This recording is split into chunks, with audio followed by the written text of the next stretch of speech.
I am unashamed. What about you? It's quite the challenge to be good. Jesus said no one's good but God. So you get that firmly entrenched in your mind, you're saying, wait a minute, if no one is good but God, what am I to do? And I came away with the thought, the best you can do is try to be like the one who is good. The only one who's good. The only one who's good. Everybody else is bad in the Bible, everybody. But bad's never mentioned. So the question came, do you go around, because there's a whole lot of verses, hundreds, that say you go around doing good. And I got Titus mentioned 8 times, little book of Titus. Yep. Be good, be good, be good, be good. So I came away from, you aspire to be good and do good, Well, not to be saved. You're trying to be good because you know you are saved. because there's no You one have good. all the baggage. Yep. It's removed. Now be like God. Be good. No one else is good but God. To our audience, we were having Phil notice that when he looked up good, there's a lot of it in the Bible. When he looked up bad, it had 0 references. That's right. In the NIV, I said, so it's deeper wasn't there. than But it says that's evil. good and that's bad. You know, solid foods for the mature, the Hebrew writer said, who by constant use, so this is a process, have trained themselves to distinguish between good and evil. You say, But I did look it up, and it's the same word. Same Greek word. Yeah, same Greek word. For, Some would just read the Kako, text, though, and say, K-A-K-O. well, yeah, okay, go around doing good and being good. You say, yeah. They're like, but let me tell you something. It must be hard to do if no one's good but God. Yep. but I think We're all I think- bad. We're all evil when it comes to who's good and who's bad. That's the rich young ruler. He come up there, and that's where Jesus told him. He said, why do you call me good? Well, I He said, think well, you know, I've kept all the commandments. He said, I'll tell you what you do. You know, give all your money away and give it to the poor and come follow me. This is how you be good. But I think the reason you're looking at this is because the debate in the religious world, and if I use Galatians for an example, she said, what happened to the Galatians? Because they actually believed in Jesus, but they had Jesus, or a belief in Jesus, plus obedience, and in this case, circumcision. To the law of Moses. Yeah, to the law of Moses equals salvation. Yep. And so they came up basically with the formula of, like what you're saying, if you believe in Jesus, because Jesus is salvation. So you got Jesus, or belief, salvation, then obedience, because then it's about him. Yep. So, but the tricky part of all that is then you get into the response. But I believe the response is a surrender. Whatever your response is, even repentance or baptism or belief or accepting Christ, Confession. It is a declaration that's not in the law or about the law. You're declaring that I am no longer using my performance Right. as my guide or anchor to salvation. Yeah. Which, and you're exactly right. I used the illustration before on a podcast when we were talking about this because someone sent me a note about it that, if you declare bankruptcy, that's not just saying to everybody within earshot, I declare bankruptcy. I saw that on a show. It's like a process you do that provides you cover. And so it's not exactly the same, but I mean, the idea is a declaration is an encompassing surrender. I think is exactly, which is what I think. I mean, you can look into it yourself, but to me, the bigger problem in our churches is not that. No. It's more like it's like these people who get into this. They spend 10 years of just letting themselves go, and then all of a sudden they're like, "Oh, I'm going to start working out and fix this in 3 days." Yeah, exactly. And so my point is, I heard this guy one time say, he had spent his whole life basically destroying his body, and he's like, I got to start working out. So he's like, by day 3, he literally thought he was going to die. Uh-huh. So he just started watching workout videos. First he was participating. He said, then I just realized I just had it on, but I'm just watching it. And I thought, it's like that in the church, though. Yeah. It's like when you respond to Jesus. I mean, he's awesome. You hear the grace of God, his plan. You're like, man, I'm going to get after it. And then, a couple of Sundays roll around, and you basically just end up doing what seems silly on a workout, but we do the same thing. They just want to come watch somebody else work for about an hour, and then they go. Then they're good. Yeah, there's no spiritual application. I do the same thing with this. I'm on at least on a new diet, and we're entering into the 3rd week. And so now my favorite show is the Guy Fieri show, the Triple D. He goes to all these diners and dives around the country, and I get to watch other people eat. So yeah, exactly. Because I'm not doing it myself. Well, I was thinking about that when you were talking about works, kind of the idea of works or your own goodness, Dad. And I was thinking about that. Paul addressed it in the second chapter of Ephesians when he said, "It's by grace you have been saved through faith. This is not from yourselves; it is the gift of God, not by works, so that no one can boast." So I think it's that same concept. If somehow you think you can achieve goodness by what you're willing to do in terms of your works, which is, and you described the rich young ruler, I think that's exactly right, which is why you're always counterbalancing that. Somehow we have to embrace what God has done and not see ourselves as like unwinnable, because we are. I mean, he saved us. He said in verse 10, we are God's workmanship, created in Christ Jesus to do good works, which God prepared in advance for us to do. So it's not really about the works. It's more about the mindset. Yeah. I mean, that goes along with what, we just wrapped our show, and I literally had a physical feeling when they were all kind of clapping, and I was like, why is everybody clapping, the crew? The last tone. Yeah, I realized it's over. This has ended. Now, it's never really over because, a week later they'll call me and like, hey, let's do some interviews or whatever. We got to do this. Yeah. But for the most part, what they call the end scene stuff, they've been here for 3 months, I guess. Yep. It's over. But, those things, y'all been a part of them before.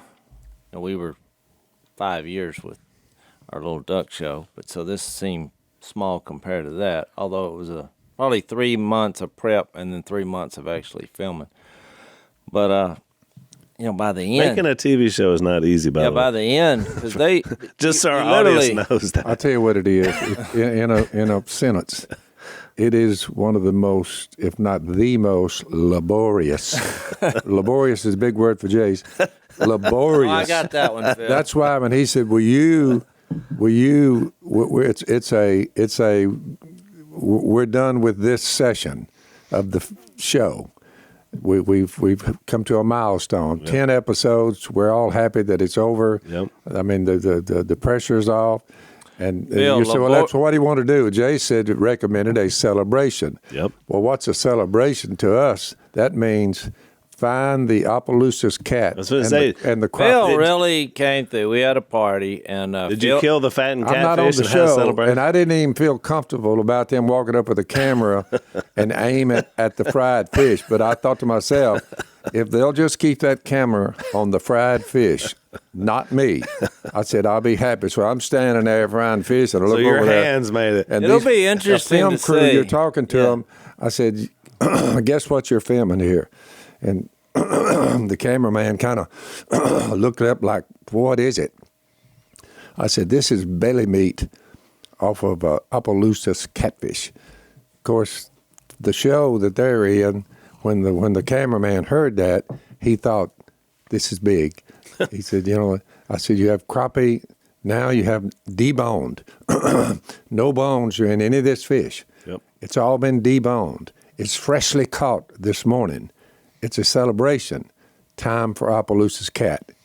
that is the celebration. Yep. I was just doing that. Did you have a mic? I on? said you have a mic. I didn't have a mic. No, right, they so didn't that'll want to. be They didn't want to know 50-50. what I had to say. Well, that'd be 50. I knew that. 50-50, I just wanted them to film the fish. You have a mic on, you're going to be on the episode. If you I don't, was in a maybe good not. Well, you position. I was the cook. That's all I wanted to do, just to cook. No, it was nice of you, and it was great. And by the way, I'm still eating those. I had them. They're good, even cold. They're good. No, cook. I mean we didn't cook all. You didn't cook all what you had. Oh, so you still And got was some. I like, left. think I that's left. enough. In deference to you, I left a little stash, one little, 3-pound op I had in the ice box.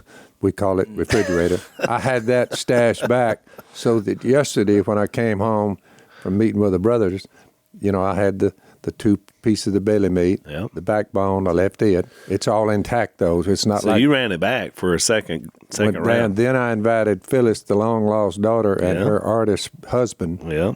to come bump off that. Oh, yeah. So we had us a little bit of celebration. Lops are running. A lot of celebration was around that catfish. and the end of the production as well.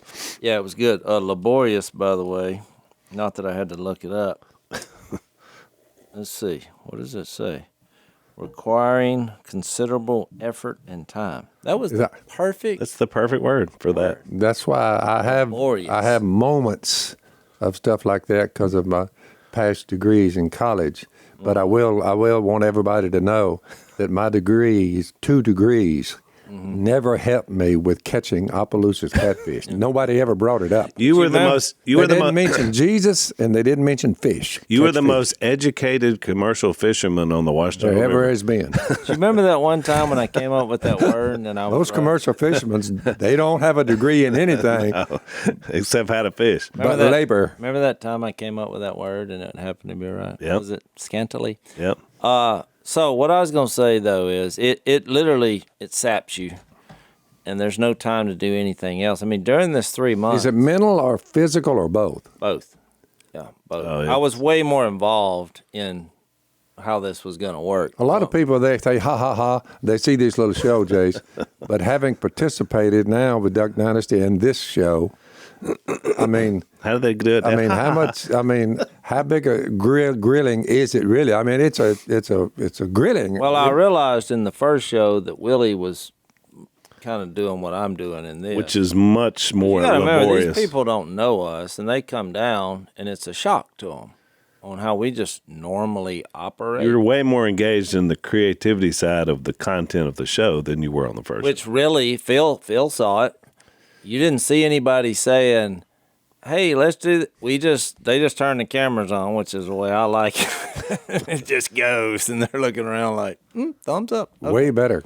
Yeah, it was way better. So, It's Jason, hard from somebody from Los Angeles, California, or New York City to make the trek down here to get here, and then come up to you and your background, and they are trying to put words in your mouth. It'd be best if you just said, "Okay, it's a different." Well, I do say it's worthy of note. I get your point, but most of the people that I was working with were from Texas and Montana.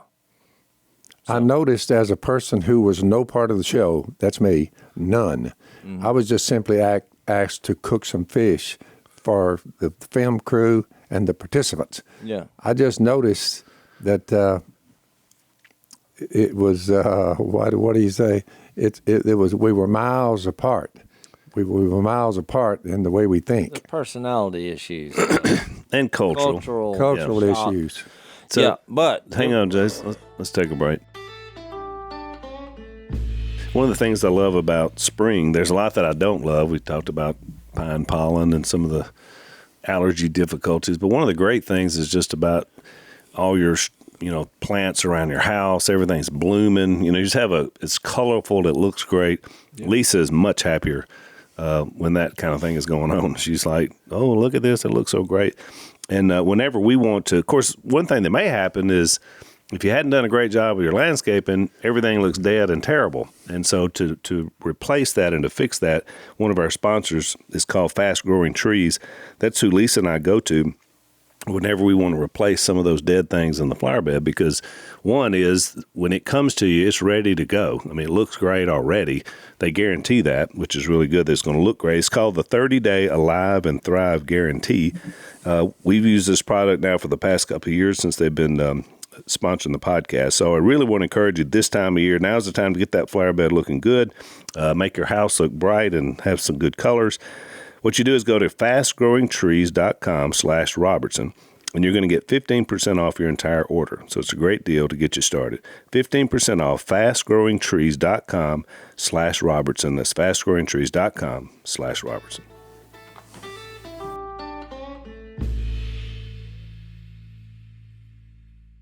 But I think I enjoyed that crew. Well, what I was going to say was the way the crew that you work with in this laborious, like anything else, you do something very difficult with a group of people, even if you're looking at it and you disagree or you got different ideas, you build a bond with them. Because I remember when our show ended, I mean, like, I was genuinely sad there were people I would not get to see anymore. I mean, I think about Jim Moore, who was one of the best. You spend a lot of time. If you had timepieces, like Jase says, and you were reaching in your pocket or looking on your arm or beep, beep, beep on the computer, and you were looking up what time it is, that would make it more misery.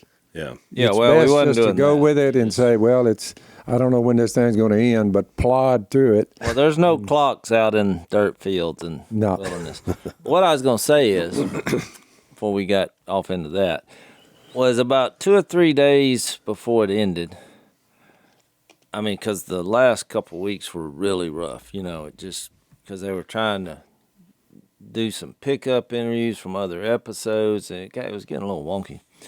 And so Jeff and I were driving, because Jeff always rode with me for some weird reason, and never had his stuff. He used my stuff and rode with me for the last 3 months. He's been. You just described the life of Jeff. If we made a movie about Jeff, it would be that. What scared me a little was I just cooked the fish, but I was with a film crew that had just finished the 10th episode of this, and it was my family members. So when I'm sitting there at the table, I actually sat at the table. They probably want a little clip of that. But I was sitting there, and my family members, all of them are my children and their grandchildren. And we're just seated at a place, finishing a meal. But what was amazing is all of what they were talking about, the entire time I was there, 15 minutes, they're filming. Yeah. And everyone's eating, we're eating the fish and the salad, celebration. But I was listening to what they had to say. Jase, Willie was there, Jeff was there, Murray Crow, Cy was down there. But after they all got through speaking, You had no idea. I had no idea what they were talking about. Well, you got to get I out was more. I was like out on a limb, and they're talking about the show, which I had no part of. Did you have your hearing we aids? were talking about All our, I did our when the cook adventure. finally comes, and that's the only part I played. Sign here before we film. And they started. I'm like, why would I have to sign my name on a piece of paper just to walk up there and come on, deliver man. some? You probably Opelousas didn't catfish? if you didn't have a mic. But I mean, But- it was really eye-opening. I said, I don't know what they're talking about. Well, it's good. You'll have to watch the show, and you'll figure it out. What I was going to say is, so we got in the vehicle, and it was about an hour. We were going about an hour and a half away. And I just, this thing taxes you mentally and physically. And I'm just, your normal life suffers because of it. Because it's not like my wife's not busy. We have a little baby, and, there's a lot of things going on. And so I just noticed that all the things in my house, there are a lot of things that have gone wrong. You saw some. My stove broke. My ice And the baby machine didn't come from broke. you. The baby. No, but they know that, I think. No, what are you talking about? They. the people There's listen. listeners that have no idea what you're talking about. We have Maybe a little so. baby that said, "Oh, well, he's a good dad." There's 19 people listening to this. 18 of them probably know. All right, for the one that does it, Could we be have a somebody baby new. that we're fostering. It's a complicated situation. Good clarification. So, look, there's a reason people my age are not having babies, because it's very taxing. You forget. 4 o'clock in the morning. Yeah, here we go. Spitting up, just projectile vomiting at any moment. And Would you like to go back down that memory lane, Dad, of the Or projector? urinating on your wife. urinating. Yeah, my wife, before she was gonna go film, she was a 15-minute delay. She was gonna change the diaper. Whoop. Peed Right in just the face. direct hit. Yep. Yeah. And so even yesterday we were late for church. We were literally walking out, and I heard it just. I just looked, and it just like half the floor was painted white. She's looking at me. Missy's looking at me like, I'm gonna need a minute. I said, yeah, hey, take your time. I mean, that's back in the day. That's what you did. And you thought you were done with child rearing. But what I'm saying though is, I have our little pool. Something happened to it. It's broken. The heating and air on the top floor. Gone. No heating and air. And when I went up to try, I thought the batteries had run out in the little thingy. Yeah, the thermostat. Yeah. Next thing you know, the whole thing ripped off the wall, fell into 5 pieces. I said, well, we're going to need a new one of these. I'm just trying to think. Which, by the way, is why rednecks should not try to fix things they don't know about. Stove broken. I mean, I bought the most expensive stove I could buy, and it didn't last 5 years. Yeah, Yep. Phil gave us thumbs down anyway. I cooked It the fish actually on it. still works. No good. But you have to light. But like You know what the it problem doesn't with work. those real expensive ones? Because everybody's had the same problem. Jep did too when I lived at his house. They're so temperamental when they're expensive like that. The littlest thing. Well, you know what happened to this one?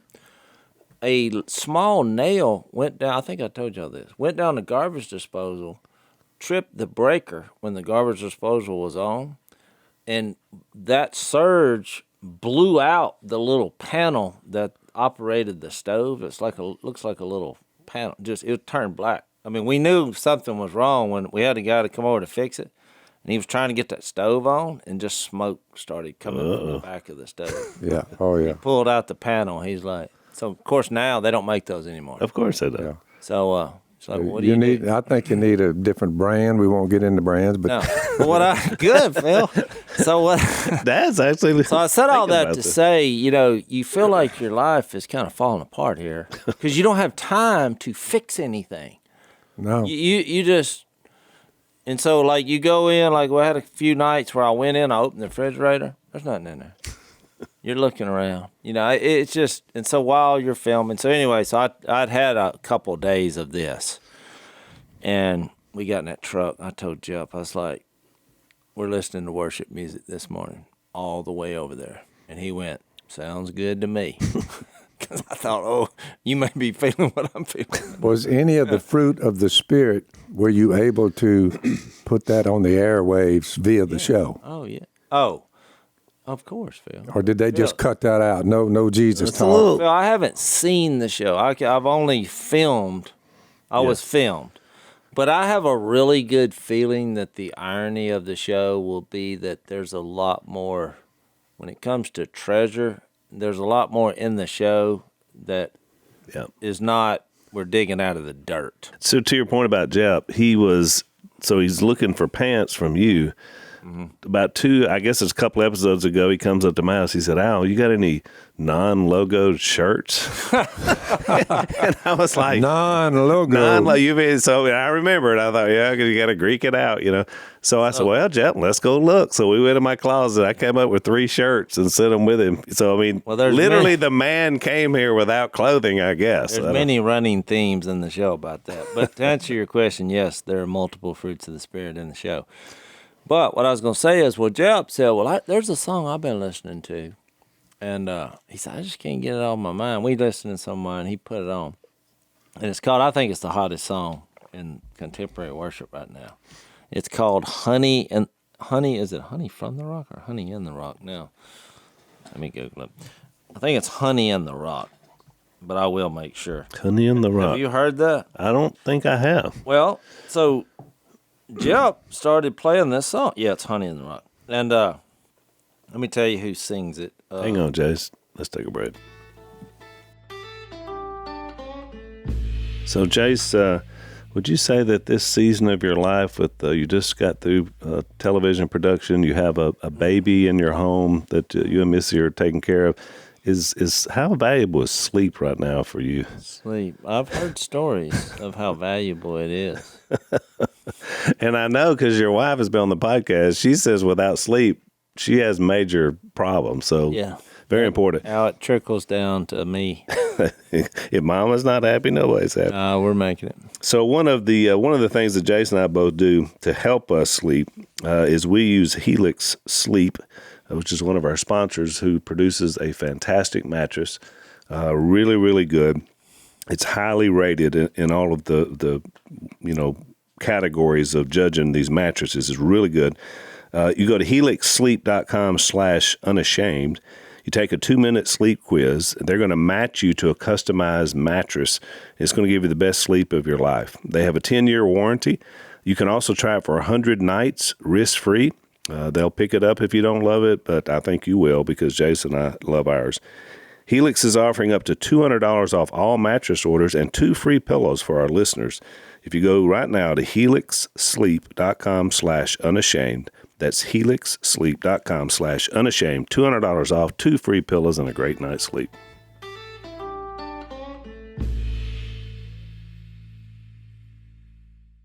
I think it's pronounced Brooke Lidgertwood. She's from Australia. And Brandon Lake. I've seen him from elevation. And so, but I hear this song, and it just seemed to fit everything that I described up until this point in this moment. You know, where it was like just salve to the soul. I don't know, it may have. So I reached down and looked. As soon as it was over, I pushed rewind where it goes back. Yep. And so then it played again. Yep, reached over. We literally played that nonstop for an hour.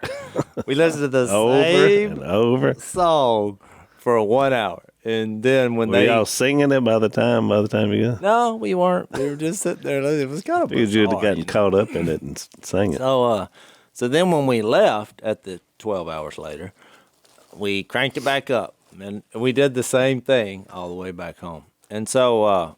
well, that had to help the mood, just the general overall. Well, when I got back home, I just spirit. thought, I don't think I've ever done that before, where I played a song over and over and over again. So I was like, I'm gonna look into this song. Yeah.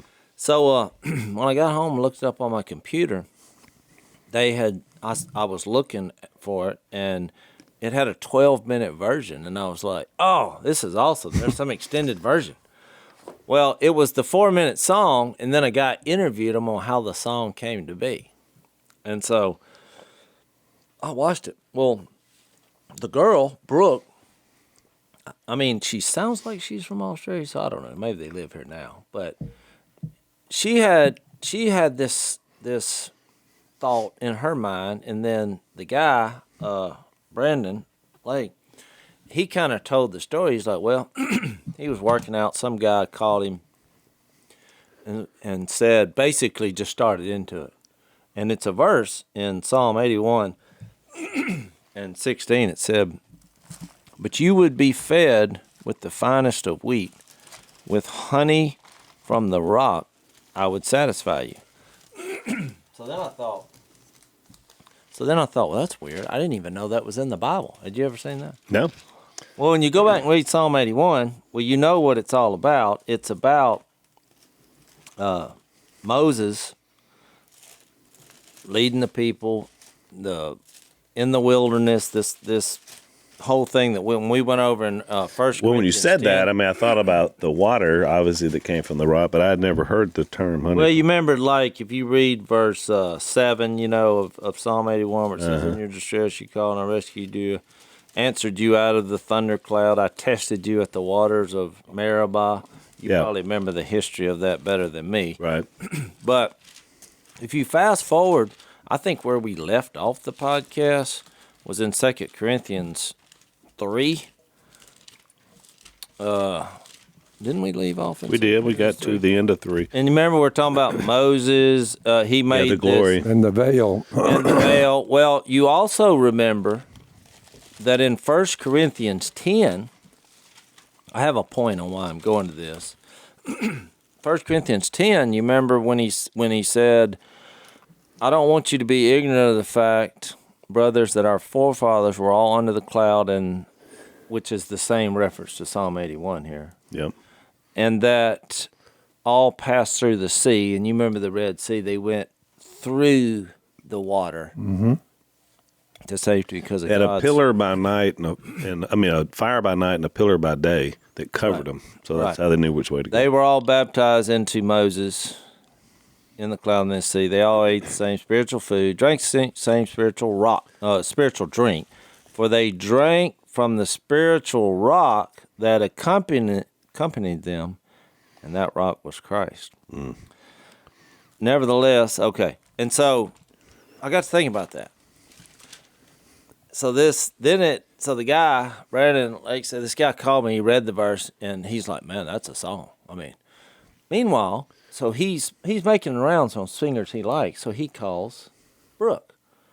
And she's like, well, you're not going to believe this. I mean, I've just listened to this podcast by Tim Keller. I don't know if you've ever heard of him. Oh, yeah. But I've read a lot of his books. yeah, he did a podcast called Honey from the Rock, Psalm 81. She's like, I just heard that.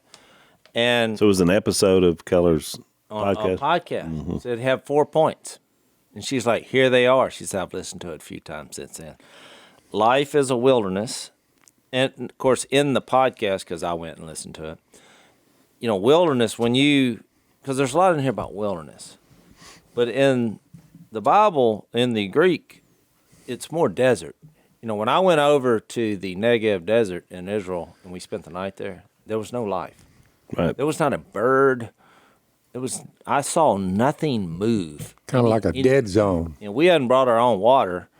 We'd have been in trouble. I mean, it's dead. Which, by the way, that idea of provision, because we talk about the manna, we talk about the water from the rock, but just think about the pillar, the cloud cover during the day when you're in a hot desert, what that would do for these couple of million people, however many it was, and then heat at night, because it gets cold at night too, doesn't it, Jace? Oh, gee whiz. So the purpose of the fire was more than just, so they could see. It was also the heat it brought. So, I mean, God, even in that setting, he said, I'm going to get you out of Egypt. He provided for them the whole process. And I highly recommend, look that podcast up. Tim Keller, Honey from the Rock. He wrote one of the best books on the 23rd Psalm I've ever read. At some point in his life, he shepherded sheep. So he gave a lot of personal things from Psalm 23 that I'd never thought of. It's really good. But his point was, the whole thing we just went through with Moses and all, they could not have survived without God's providence. They were not going to survive. Correct. Especially for 40 years, wandering around in it. They wouldn't have made it 40 days. That's why, so the song, when you listen to it, it's man on the ground, everything, I need, God provides. Yep. Which you got to remember, back to 1 Corinthians 10, that gets down to the end, and he starts saying, God is faithful. He'll always provide a way out. He provides a way out. And so he told a cool illustration from the second law of thermodynamics, which basically says that at some point, everything falls apart. Everything, without some intervention. Losing a little energy all the time. He gave an illustration. He's like, you cook a chicken. I'm going to use this because it was a good illustration. He said, you cook a chicken. You're excited about it. It comes out of the oven. You put it on the table, and you're excited about this. But he said, give it 3 hours. You're less excited. It begins to dry out. It's like, don't touch it. 3 weeks later. Give it a little time. We're going to give it 3 mold weeks. will show up. Yeah, now all of a sudden you're like, ooh, the smell, something. What's chicken sitting there? He said, give it 3 months. Now you're putting your whole family in jeopardy. We got diseases, bacteria. He's like, give it 3 years. It's falling apart. It was a really good point. And hang on, Jess. Let's take a break.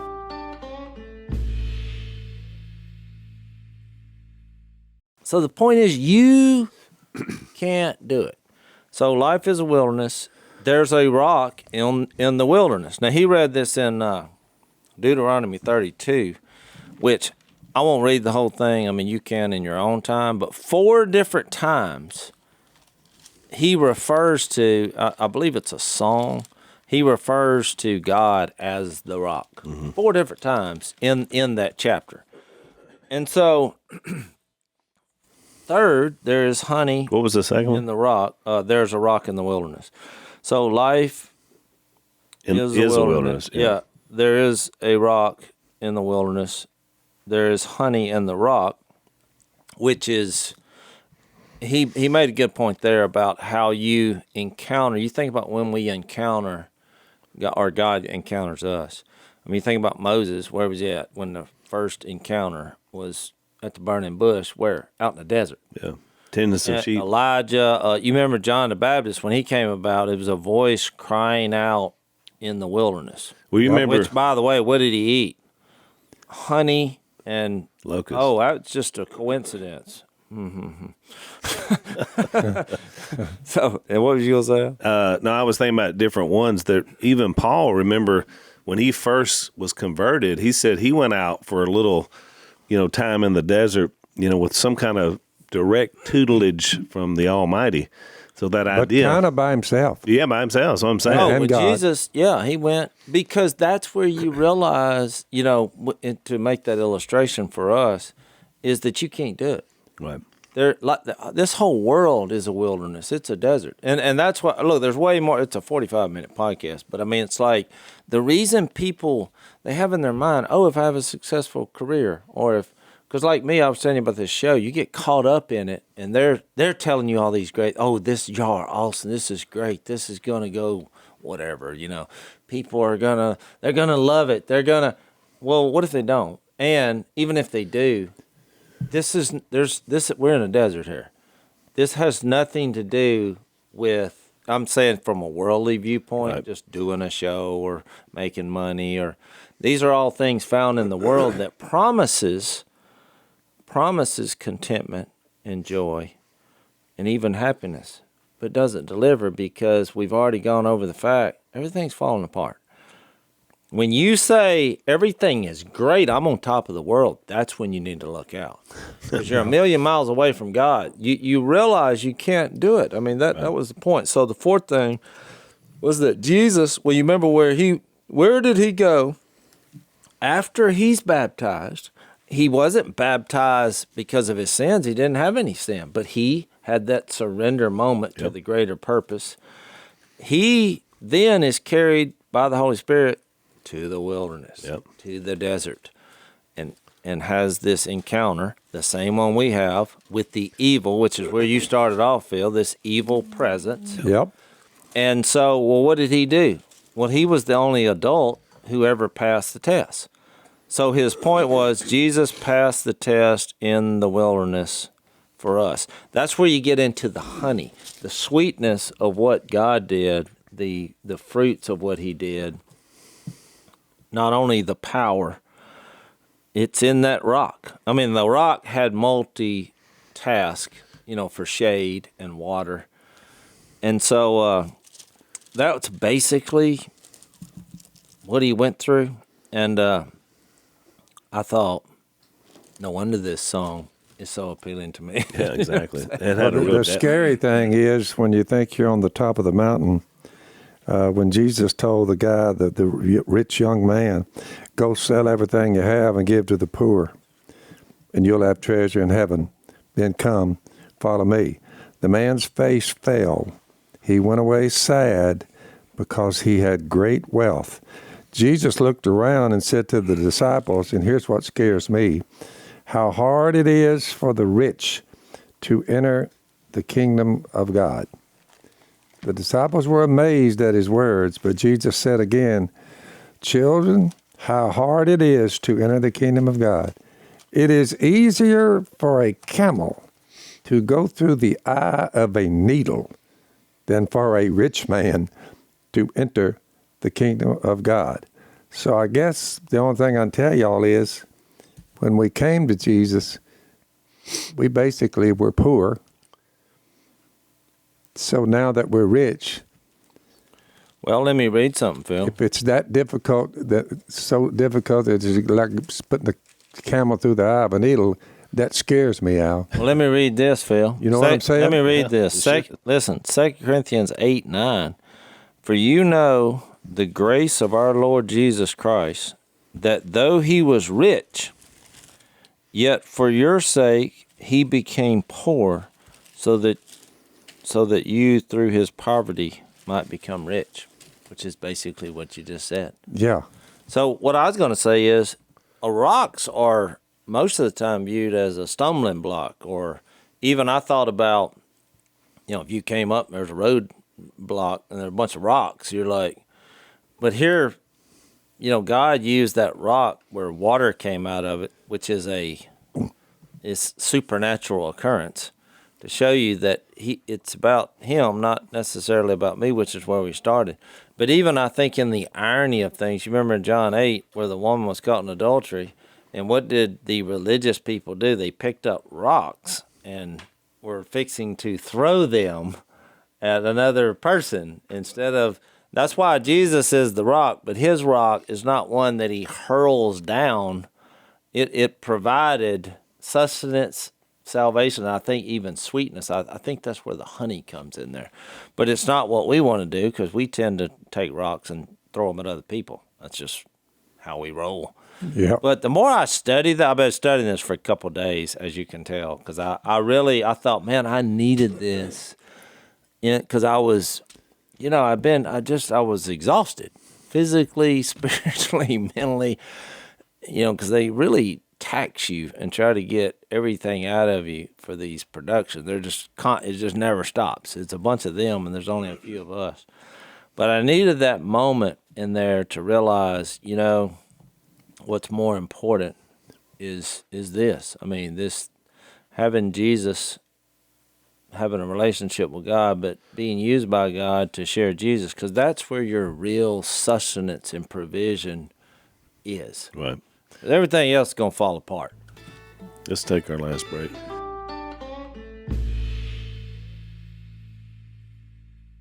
You're exactly right. It is interesting, Jace, that I was going to apologize to the audience earlier. It is pine pollen season in Louisiana. So there's half an inch on my truck when I got back from North Carolina of pine pollen. And what happens is it comes off these pine trees, off the pine cones at this part of the season.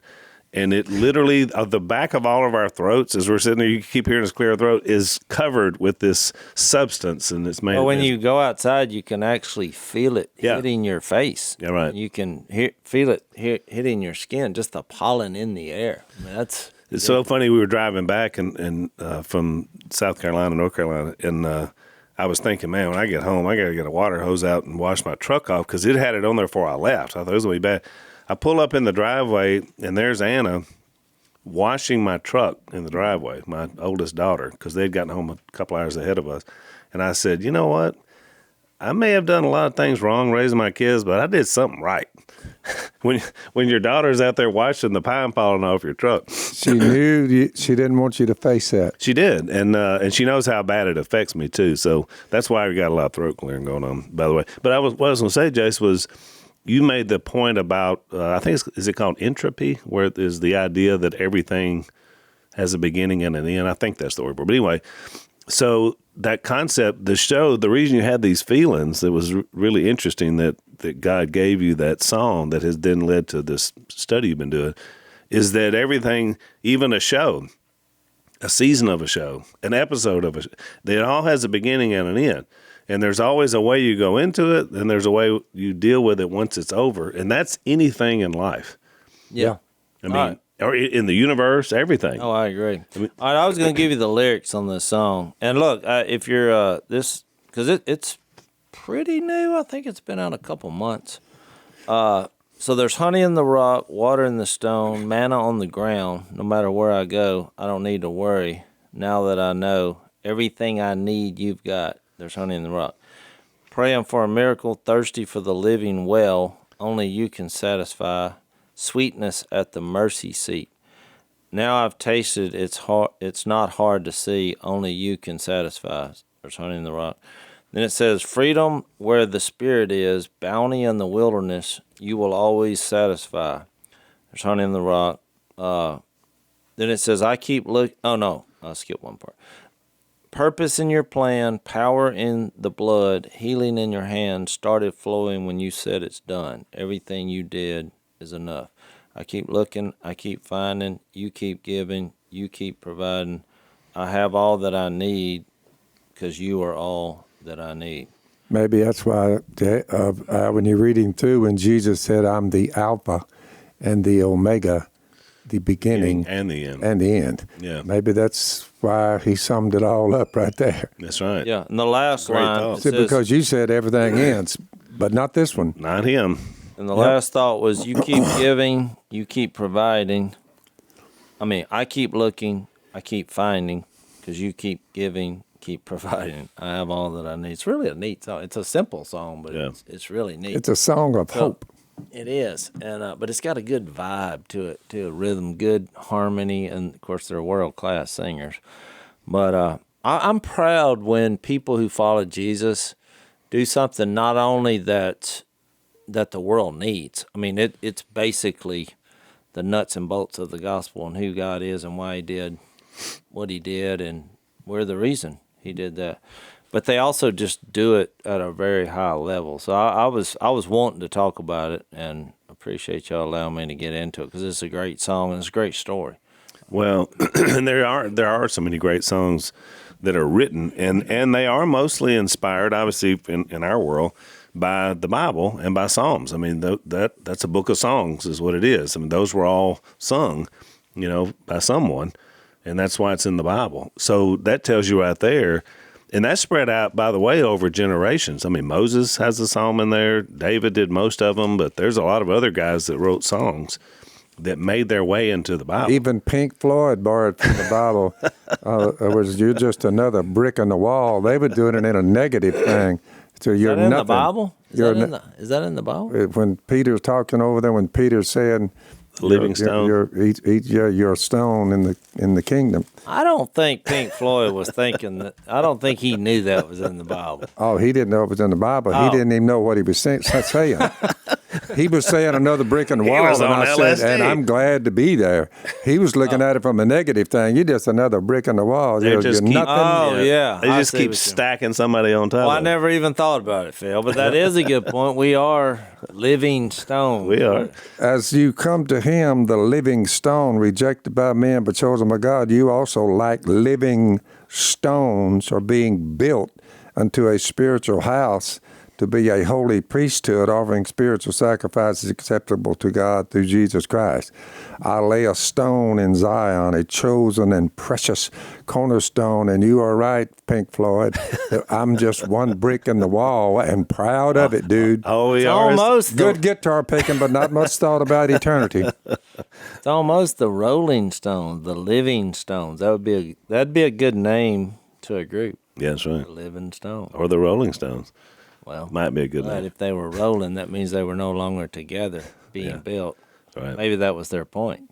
Their idea Must be was it. Yeah, we're individualists. Stones don't roll. Right, yeah. their Man. idea was that it's just pathetic because we don't have enough time to do what we want to do. We run out of time.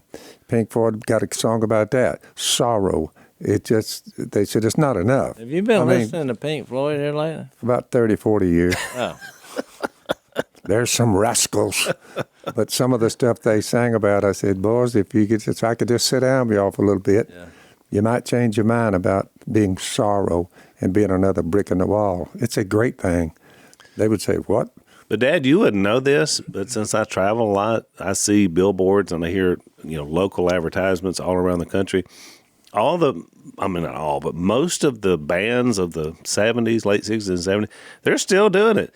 Yeah. They're your age. Yeah. They're still performing. Look, Hanging I on. just saw a thing. The Doobie Brothers are coming to wherever I was just last at, and they're doing it with Michael McDonald, the old lead singer. So these people are in their 70s. They're still rocking. I only bring it up because the material that Jase is talking about, the country and western singers, that they put that song together from material they got from the Bible. There are a lot of other people that started out in the 70s, and they're getting their songs from every one of them, but but they get some of them from here. Who was the old guy? Highway to hell. Yeah, you see, that's biblical.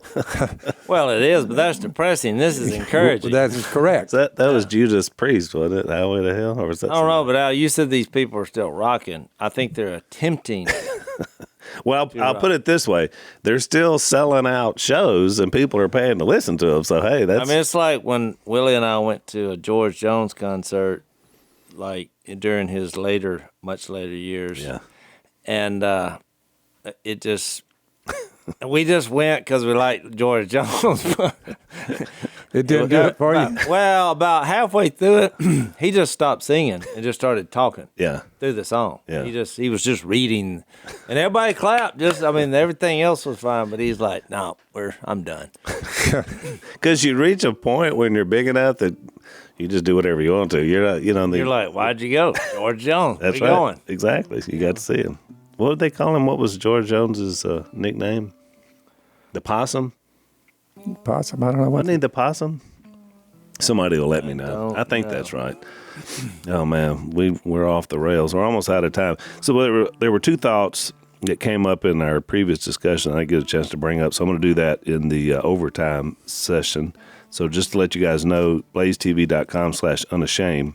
If you subscribe there, you get access to our bonus segments that we do on our podcast. So check that out. We'll see you next time.